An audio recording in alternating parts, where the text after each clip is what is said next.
Et enfin, la dernière chose qui est ultra importante aussi, c'est de très vite, si on dit OK, on y va, on a le bon fit, etc., se mettre d'accord sur les grandes bases de l'association. J'en vois 3. Le capital. Alors là, pareil, je ne vais pas vous donner de règles. Je pense pas qu'il y en a. Je pense qu'il y a une règle quand même, je donnerais. C'est l'équilibre, c'est beau. C'est souvent déconseillé. Moi, c'est ce ce qu'on a fait sur la fourchette. On était 3 et on a pris chacun un tiers, en gros. Et voilà, c'est vrai que c'est souvent déconseillé. Et c'est pas tant une question de capital, c'est une question de leadership en fait. C'est-à-dire que je pense que ce qui est important, c'est pas tant est-ce qu'on a le même capital ou est-ce qu'on n'a pas la même portion du capital. C'est plus les rôles, donc qui fait quoi, et aussi les décisions. Donc là, c'est vraiment le leadership.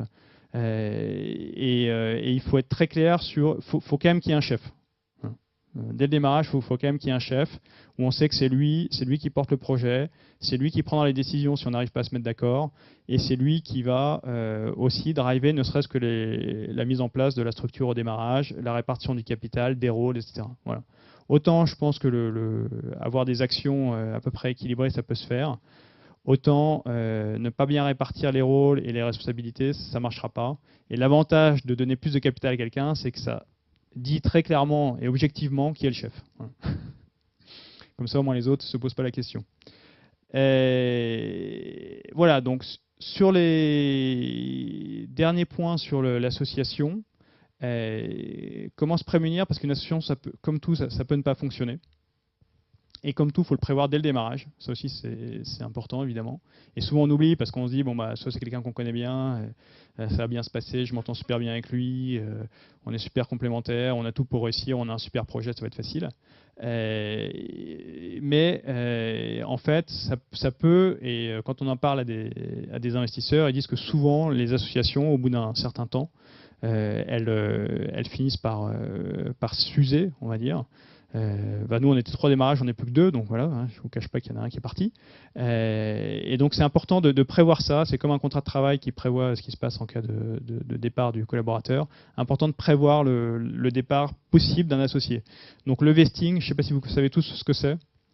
C'est une règle assez simple où, en gros, on dit voilà, chacun a X%. Donc, admettons, voilà, toi, tu as 20% des parts.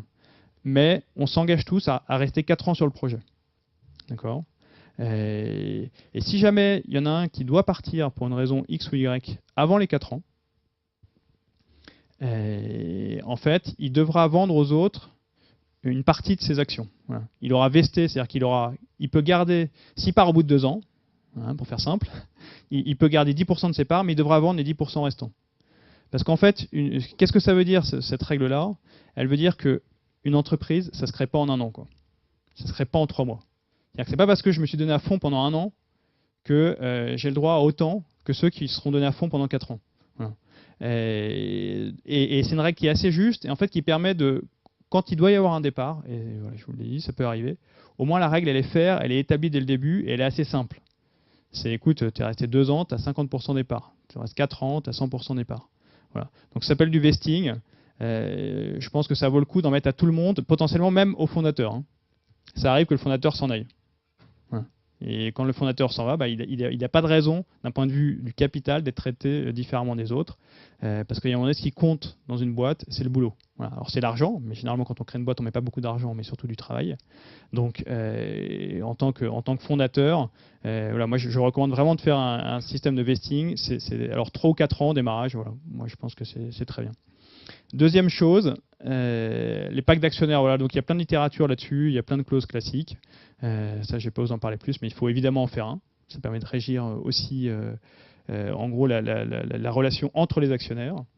Et voilà. Et ça, c'est pas forcément en France, on n'est pas très à l'aise avec parler d'argent. Par contre, il faut vraiment se forcer à le faire au démarrage, avant même de commencer à bosser à 100% sur le projet ensemble. Voilà. Il faut voilà, parce que c'est la première épreuve souvent de l'association. Donc c'est un peu une épreuve de feu. Voilà. Donc, il faut déjà réussir à passer ça, se mettre d'accord, tu as moins de parts que moi. Si tu pars, je récupère une partie de tes parts. Voilà. Enfin, tout ça, il faut que ça soit dès le démarrage assez bien établi.